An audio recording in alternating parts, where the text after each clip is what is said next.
तर hi hello मैत्रिणींनो, तर स्वागत आहे तुमचं माझ्या या नवीन ब्लॉगमध्ये. तर कसे आहेत तुम्ही? मस्त आणि मजेतच असतान.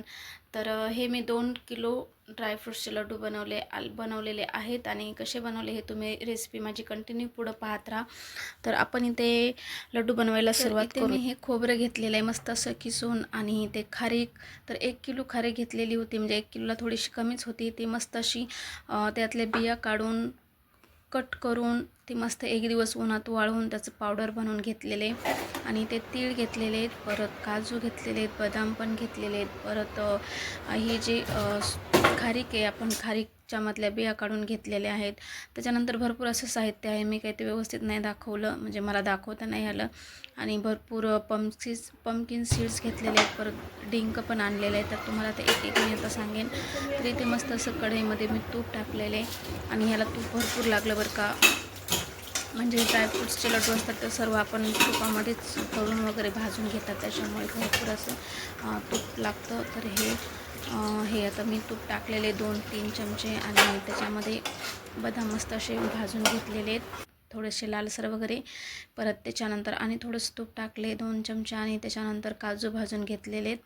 आणि हे उन्हाळ्यामध्ये ना थोडंसं प्रमाण कमी ठेवायचं, कारण यामध्ये भरपूर अशी उष्णता असते, म्हणून मी हेच प्रमाण थोडंच घेतले. आणि खारीक, खोबरं, शेंगदाणे याचं प्रमाण जास्त घेतलेलं आहे जरासं. तीळ पण टाकलेले आहेत पांढऱ्या कलरचे. आणि हे ना आपले मुलांसाठी वगैरे, कारण मुलं डायरेक्ट ड्रायफ्रूट्स त्यांना म्हणजे असं काजू बदाम खायला दिले ना ते खात पण नाहीत, त्याच्यामुळे. आणि आपल्याला रोज संध्याकाळी भिजवायला वगैरे कधी लक्षात राहतं, कधी नाही राहतं. त्यापेक्षा ना असे सर्व मस्त असे लाडू बनवून ठेवले ना, तर मग आपण रोज एक एक खातो, आणि ते शरीरासाठी आपलं खूप चांगलं असतं. कंबर दुखणे वगैरे परत त्याच्यासाठी चांगलंच असतं. आणि इथं मस्त मी खारीक मस्त अशी बारीक करून घेतलेली होती, एकदम पावडर असं बनवून घेतलेलं, आणि ते पण मी तुपात भाजून घेतलेले. त्याच्यानंतर आणखी 2 ते 3 चमचे तूप टाकलेले. आणि आता मी त्याच्यामध्ये डिंक भाजून घेणार आहे. खरं तर डिंक अगोदर सुरुवातीला घेतात तळून, पण माझ्या काही लक्षात नाही आलं, तर मी काय केलं, नंतर डिंक तळून घेतलेला, डिंक घेतलेला आहे. आणि तो तळल्यानंतर खूप असा जास्त तळून म्हणजे फुलून निघालेला आहे, म्हणजे एक प्लेटभर झालेला आहे. आताही मी प्रत्येक गोष्ट असं काही मोजमाप करून घेतलेली नाही आहे, म्हणजे अंदाजच सगळं प्रमाण घेतलेलं आहे.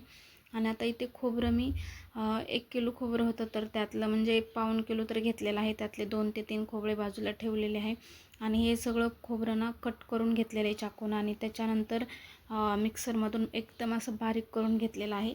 आणि इथे मी भाजून घेत आहे. तर ऑलरेडी ह्याला थोडंसं तेल असतं, त्याच्यामुळे थोडंसंच तूप टाकलेलं आणि मस्त असं भाजून घेतलेलं आहे.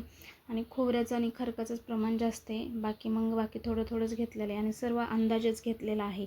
असं प्रत्येक गोष्टीचं मोजमाप हे इतकं ते तितकं असं करून घेतलेलं नाही आहे मी, कारण ह्याच्या अगोदर पण मी असेच बनवलेले लाडू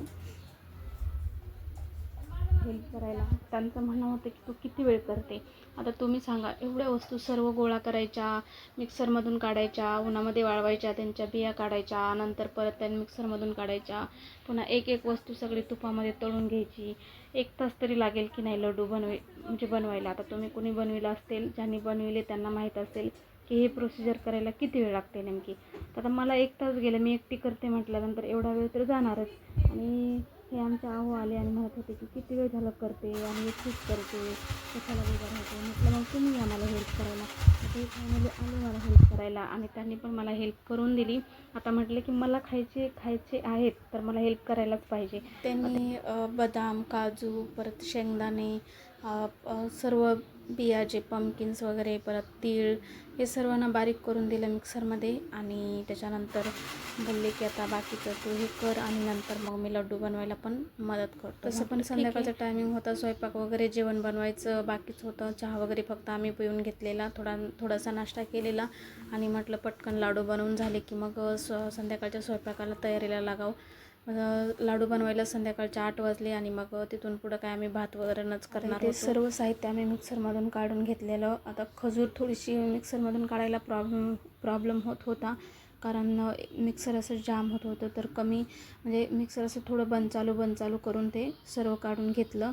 आणि आता इथे आमचे आहो पण बसलेले आहेत मला लाडू बनवण्यासाठी, कारण भरपूर असे एक पातेले तर वरती इथे झालेलं लाडू वळायला थोडासा प्रॉब्लेम होत होता, कारण जे खजूर आहे ना त्याचं प्रमाण थोडंसं कमी झालेलं आणि बाकीचं साहित्य जास्त झालेलं. मग त्याच्यासाठी काय केलं, गूळ होता माझ्याकडे अर्धा किलो, तर त्यातला थोडासा गूळ घेतला आणि थोडंसं तूप टाकून त्याच्यामध्ये गूळ टाकला आणि त्याचा पाक बनवला आणि ते थोडं थोडं टाकून ना मस्त असे लाडू बनवायला आले. आणि मग फायनली पूर्ण असे लाडू बनवले आणि आमच्या आहोंनी पण मला हेल्प केली बरं का पूर्ण लाडू बनवायला, कारण मला एकटीनं तर ते झालेच नसते आणि बाकी स्वयंपाक पण करायचा बाकी होता, तर ते पण त्यांनी मला मदत केली त्याच्यामध्ये पण स्वयंपाक बनवण्यासाठी. तोपर्यंत तिकडे मध्ये मध्ये उठून जात होते. परत मिक्सरला त्यांनी डाळ लावलेली, त्याच्यानंतर इकडे भात पण टाकलेला आहे, त्यांनीच काम केलेलं आणि परत उठून येत होते. मला त्यांची खूप म्हणजे खूप हेल्प झाली या गोष्टीमध्ये लाडू बनवण्यासाठी. आणि आता फायनली मी भरपूर असे लाडू बनवले. आणि चला तर मग तुम्हाला हा माझा ब्लॉग किंवा लाडूची रेसिपी कशी वाटली ते नक्की मला कमेंटमध्ये सांगा. आणि रेसिपी आवडली असेल तर माझ्या व्हिडिओला लाईक आणि सबस्क्राईब करा. आणि चला भेटूया आपण नंतरच्या ब्लॉगमध्ये. तोपर्यंत बाय बाय.